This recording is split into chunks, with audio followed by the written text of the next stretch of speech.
Aujourd'hui, je vous l'avais promis, on va vous parler bien-être, en quelque sorte, quelque chose d'assez particulier, mais quelque chose que je suis très impatient de vous faire découvrir, la bioénergétique des rêves. Et pour vous présenter cela, nous recevons notre invité aujourd'hui, justement, sur notre plateau, Eddy Zamouri. Bonjour à vous. Bonjour. Alors, merci d'être avec nous aujourd'hui, Eddy.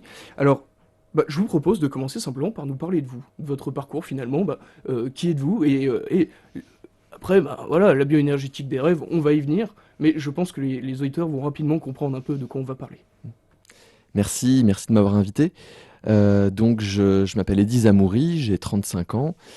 Comme le dit mon nom, j'ai un papa d'origine berbère du sud de la Tunisie, qui était plutôt de culture musulmane. Et j'ai également une mère franco-polonaise. Voilà, ce qui fait que dans ma famille, il y avait à la fois des personnes d'origine chrétienne, de Bretagne originairement, et puis un grand-père aussi juif polonais. Ce qui fait que dans cette diversité culturelle et religieuse, le jeune Eddy Zamouri est devenu anthropologue des religions. Et j'ai pris voilà, les dîners dominicaux comme terrain d'étude, comme laboratoire. Et puis voilà, j'ai été un petit peu, on va dire, invité par la vie pour étudier ça de façon un petit peu plus rigoureuse. Et donc voilà, j'ai fait des études sur le religieux, la spiritualité à l'université, suivi d'un doctorat à Grenoble. Et à la suite de ce doctorat, j'imagine qu'il s'est passé bien des choses pour vous. Exactement. C'est-à-dire que pour commencer, j'ai eu une courte carrière de danseur professionnel. Voilà, ce qui m'a déjà mis en contact avec le monde de l'ostéopathie, des énergies, du soin, de la thérapie et du corps, hein, du corps, de l'anatomie.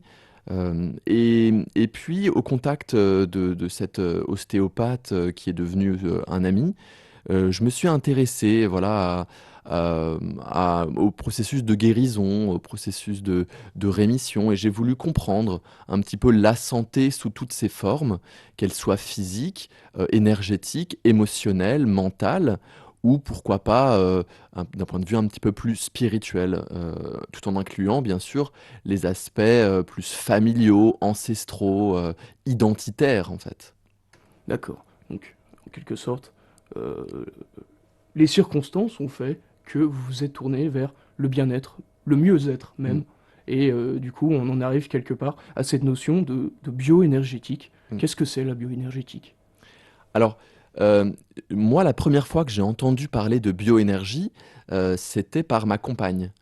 Donc, en fait, j'avais un souci de genou, j'étais danseur et bon, elle m'a suggéré, hein, depuis sa lecture, son analyse bioénergétique, que, les problèmes de genou pouvaient avoir un rapport avec, le lien aux parents et à l'autorité. Alors pourquoi?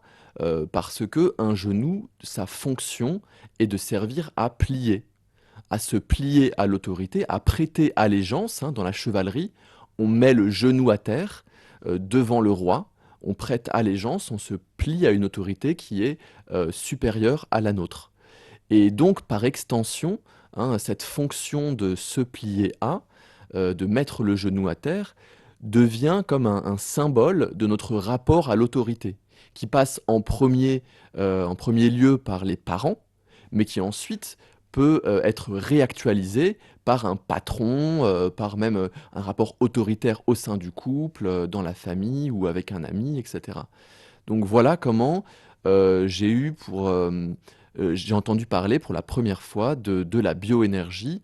Et c'était, voilà, ça me concernait personnellement, c'était dans une optique de guérison, en tout cas de démarche personnelle de guérison, en tout cas de compréhension des symptômes et des raisons fondamentales pour lesquelles j'avais vécu tout particulièrement cette blessure au niveau du genou et pas ailleurs. Mhm. Voilà. Et effectivement, les circonstances qui ont impliqué que finalement bah, vous avez fait connaissance avec la bioénergétique, avec cette Mhm. notion, mais j'ai le profond sentiment que par la suite c'est devenu presque une vocation pour vous. Exactement, c'est-à-dire que ça a été ma première rencontre avec la bioénergie. Et j'y ai pas vraiment prêté attention, hein, parce que pour moi, à l'époque, si on tombait malade, si on avait un accident, une blessure, c'était la faute à pas de chance. Je ne croyais pas en cette symbolique du corps, hein, surtout que j'étais anthropologue, ethnologue, sociologue, etc. Donc pour moi, chaque culture avait un rapport très particulier à son corps. Et un genou pour un Indien d'Amérique du Nord ou pour un Chinois n'avait pas la même signification que pour un Français. Mais au final, j'ai eu un deuxième pépin de santé. Quelques années après, j'ai eu un souci au niveau de la vessie. Et là, ça a été quand même beaucoup plus sérieux. J'ai été aux urgences plusieurs fois parce que j'avais une pression vésicale qui faisait que je ne pouvais plus dormir pendant plusieurs mois. Et donc, c'est aux urgences que je suis tombé sur une très, très gentille médecin urgentiste qui m'a dit, mais monsieur, ce que vous avez est psychosomatique. Il n'y a rien. Voilà, au niveau clinique, au niveau des examens, vous n'avez rien. Donc, j'étais donc livré à moi-même et j'ai essayé de comprendre ce que cela voulait dire que d'avoir une maladie psychosomatique. C'est ainsi que j'ai creusé dans les ouvrages de bioénergie et que j'ai trouvé une petite phrase qui expliquait la symbolique de la vessie, hein. Et cette symbolique était je me fais bouffer mon territoire, mon patrimoine et mon héritage.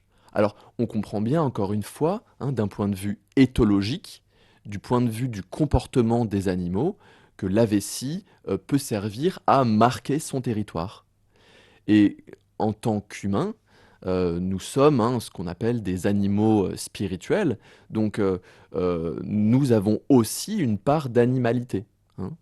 Et effectivement, si on a un problème de territoire, d'espace, qu'il soit symbolique ou réel, alors nous pouvons développer comme ça une pathologie de la vessie, hein. Alors, bien évidemment, ce n'est pas systématique. Je ne suis pas médecin. Ce que je dis là, c'est dans certains cas, cette lecture peut être intéressante pour donner un éclairage sur ce qui est vécu et les raisons pour lesquelles c'est vécu à cet endroit-là. Mhm. Donc, quand j'ai lu cette phrase, je me suis aperçu que c'était exactement ce que je vivais depuis une quinzaine d'années. C'est-à-dire que, étant d'origine tunisienne, j'ai eu un héritage par mon père 15 ans auparavant, 15 ans avant d'avoir ce souci de vessie. Et c'est vrai que j'avais laissé un petit peu pourrir ce territoire, ce patrimoine et cet héritage. Il y avait deux hectares de champs d'oliviers et, et c'est vrai que je m'en étais pas occupé et que du coup c'était laissé en jachère et voilà et ça a créé un nœud au niveau familial. Voilà, il y avait manque de clarté. Justement, je n'ai pas pris soin de cette terre et quelque part ça a été une façon pour mon inconscient hein, ou pour mon être profond, dirons-nous, de de me faire un rappel à l'ordre et de me dire, voilà, dans ta vie, il y a euh, cet espace-là, bien justement, qui n'est pas habité, hein. Pour moi, la santé, c'est un petit peu comme une maison dans laquelle on habiterait, les parties dans lesquelles nous n'habitons pas vont être envahies par les araignées, par les souris, etc. Donc c'est un petit peu la même chose pour moi au niveau de la santé. On a besoin d'habiter tout son corps et les parties dont on ne prend pas soin ou sur lesquelles on ne met pas sa conscience peuvent être envahies, entre guillemets, ou en tout cas venir nous solliciter. Mhm. cette énergie au sein du corps, Mm. comment cela fonctionne? Est-ce que c'est circulatoire? Est-ce qu'il y a un flux d'énergie dans le corps? Mm. Alors justement, c'est exactement ça. Aujourd'hui, bon, beaucoup de personnes parlent d'énergie, hein, mais c'est vrai que ça peut prêter à confusion. Alors, pour moi, c'est vrai que l'énergie, c'est assez complexe dans le sens où ça se déploie sur plusieurs plans, sur plusieurs strates. Donc, en médecine chinoise et en médecine ayurvédique indienne, lorsqu'on parle d'énergie, on parle de flux, comme vous le dites. On parle de mouvement, hein. On parle de chi, on parle de ki chez les Japonais. Et cela va se représenter ou même se sentir dans le corps, par exemple en médecine chinoise, sous forme de méridiens. Alors les méridiens, ce sont comme des rivières d'énergie, hein, ou des fleuves d'énergie qui parcourent le corps, qui vont d'un endroit à un autre, de la tête par exemple, de l'oreille, au petit doigt. On a comme ça une circulation d'énergie.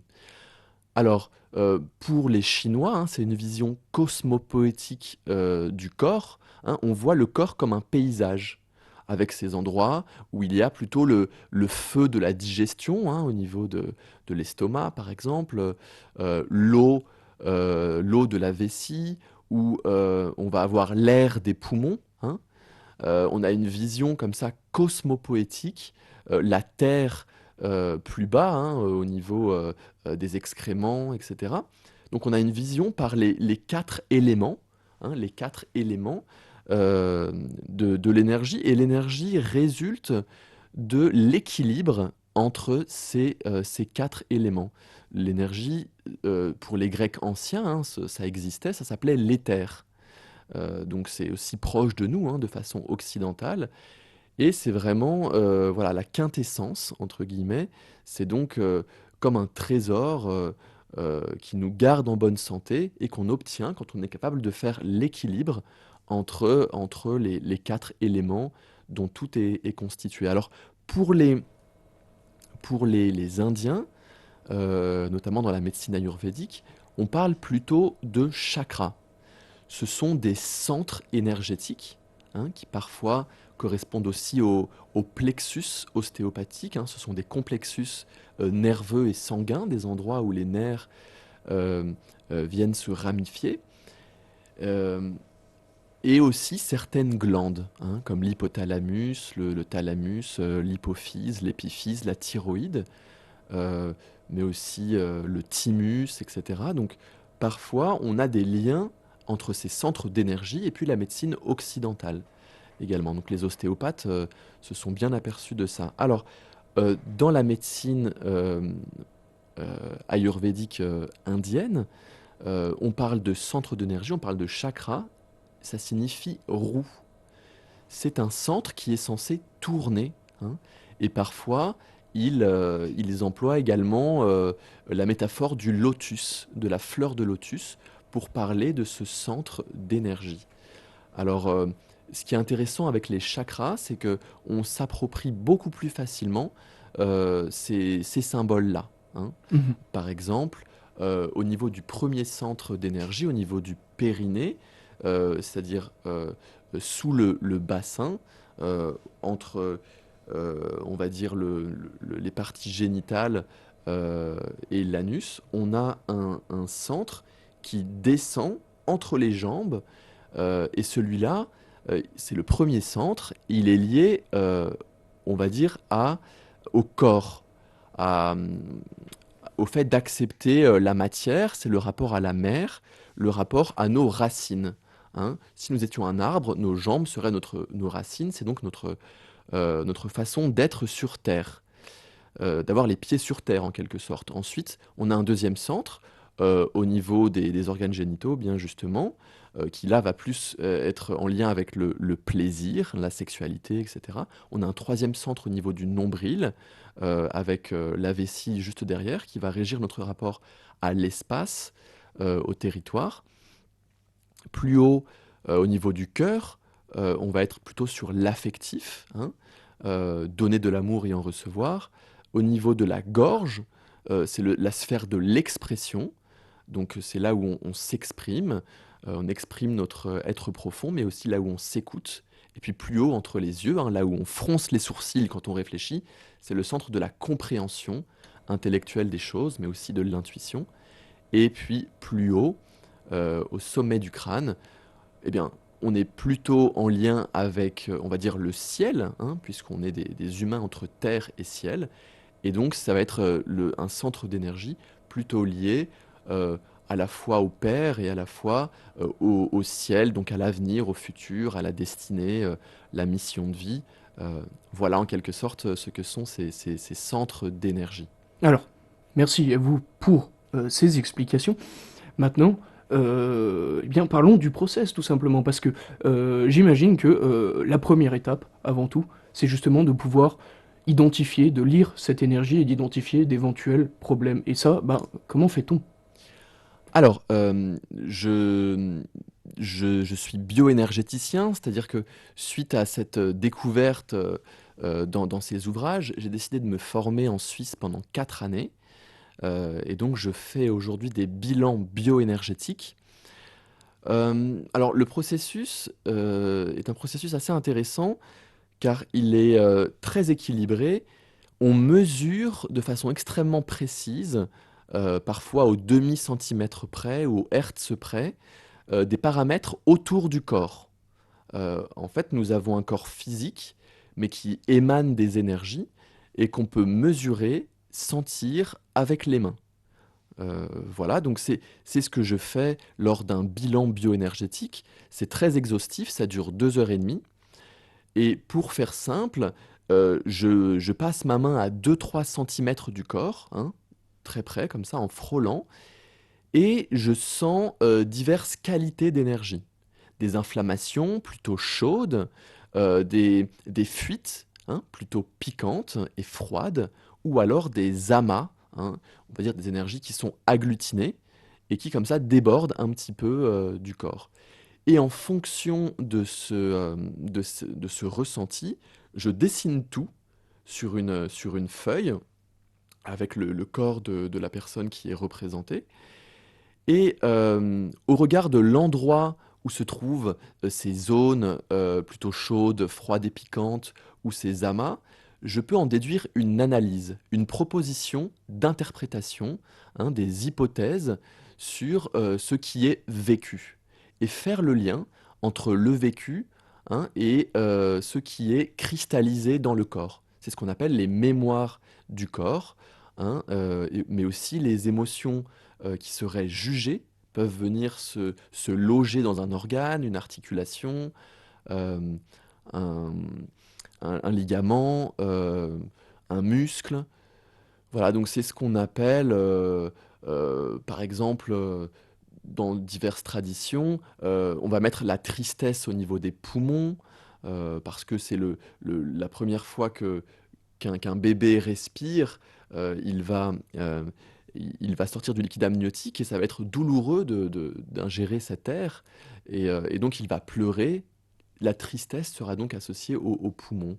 Traditionnellement, on va dire que la colère est dans le foie, que la rancune va être dans la bile, dans la vésicule biliaire. Voilà, on peut dérouler hein, les choses comme ça pour tous les organes, toutes les articulations. Une petite question, je vous interromps, mais je suis très curieux. Ça fonctionne également pour les émotions positives, elles ont aussi des centres, des centres énergétiques dans le corps? Oui, tout à fait, D'accord. Et tout à fait. simple curiosité, par exemple, pour l'amour, par exemple, Alors, c'est situé où ça? alors l'amour, Parce que je le dirais. cœur me paraît être un cliché, mais peut-être que je me trompe. Alors, à la fois c'est un cliché et à la fois ça n'en est pas un. Euh, il y a 3 centres qui sont liés à ce qu'on appelle l'âme ou le corps émotionnel. Hein. On a à la fois l'estomac, ce qu'on appelle le plexus solaire hein, en bioénergie, et puis le cœur, alors le chakra du cœur qui se trouve entre les deux tétons, hein, qui n'est pas lié à l'organe cœur, qui est vraiment légèrement décalé, et puis ensuite le thymus, qui est un petit peu au-dessus du cœur, du chakra du cœur. Donc, Ces trois centres sont liés à trois sphères. Au niveau du plexus solaire, c'est le centre de l'émotion. Au niveau du chakra du cœur, c'est le centre de l'affect, des affectifs, hein, des sentiments. Et au niveau du thymus, légèrement au-dessus, le mot-clé, c'est la sensibilité. Donc, l'amour, c'est un bien grand mot. Situer l'amour dans le corps, alors certaines traditions vont nous dire que le cœur sacré, le cœur du cœur, il est au niveau du thymus. D'autres vont nous dire que l'amour, c'est dans le chakra du cœur. En tout cas, ce qui est intéressant d'un point de vue bioénergétique, c'est que ces centres énergétiques sont toujours à l'avant du corps et aussi à l'arrière du corps, hein. Donc, par exemple, euh, si je prends les tibias et les tibias, ça va être aller de l'avant. Les mollets, ça va être freiner des quatre fers, être sur l'arrière des talons. Et puis si je prends le chakra du cœur, ça va être donner de l'amour à l'avant et à l'arrière, hein, entre les omoplates, ça va être recevoir de l'amour, hein. Donc peut-être que le centre de l'amour serait justement dans cet équilibre entre donner et recevoir, entre la générosité et puis l'amour-propre, voilà, dans une justesse entre soi et les autres. Voilà, moi je dirais que peut-être en bioénergie, l'amour se situerait à cet endroit-là. Mhm. D'accord. Merci pour vos explications. Alors, quelque chose d'intéressant, souvenez-vous les auditeurs, précédemment, vous nous avez expliqué que vous êtes formé pendant 4 ans en Suisse Mhm, pour devenir bioénergéticien. mhm. Il n'y a pas de structure pour se former en France? Alors il en existe, hein, il y a plusieurs bioénergéticiens en France. En revanche, euh, j'ai voulu aller à la source. Et alors, la source de la bioénergie, c'est quelqu'un qui est décédé dans les années 50, hein, qui s'appelait Wilhelm Reich. Et ensuite, une personne du nom de Stéphane Cardino a formalisé la bioénergie et a publié des ouvrages et propose des enseignements que j'ai trouvé extrêmement pertinents. Voilà, j'avais un petit peu étudié tout ça avant de tomber sur ses ouvrages, et j'ai trouvé qu'il était extrêmement précis. Lui-même est architecte de formation. Il est diplômé de l'école polytechnique fédérale de Lausanne, et donc euh, c'est un petit peu un horloger suisse de l'énergétique, hein. Il a quelque chose comme ça de très pointu. Et au regard de mon bagage académique, scientifique, j'étais, dirons-nous, en résonance avec sa personnalité. Et c'est pour ça que j'ai décidé d'aller me former à la source auprès de cet homme D'accord. et de sa compagne, D'accord. Catherine Martin, que je tiens à saluer. C'est très aimable à vous. Euh, En tant que professionnel, Mm. où exercez-vous? Alors, j'exerce à Terre d'Étoile. Mhm. J'ai un cabinet à Terre d'Étoile, qui est un collectif de thérapeutes, euh, au 42 rue Trécloître, à Grenoble. Voilà, je vous reçois tous les jours de la semaine pour un bilan bioénergétique qui dure 2 heures et demie, hein, c'est très exhaustif. Vous pouvez trouver toutes les informations sur mon site internet biokinesis.org,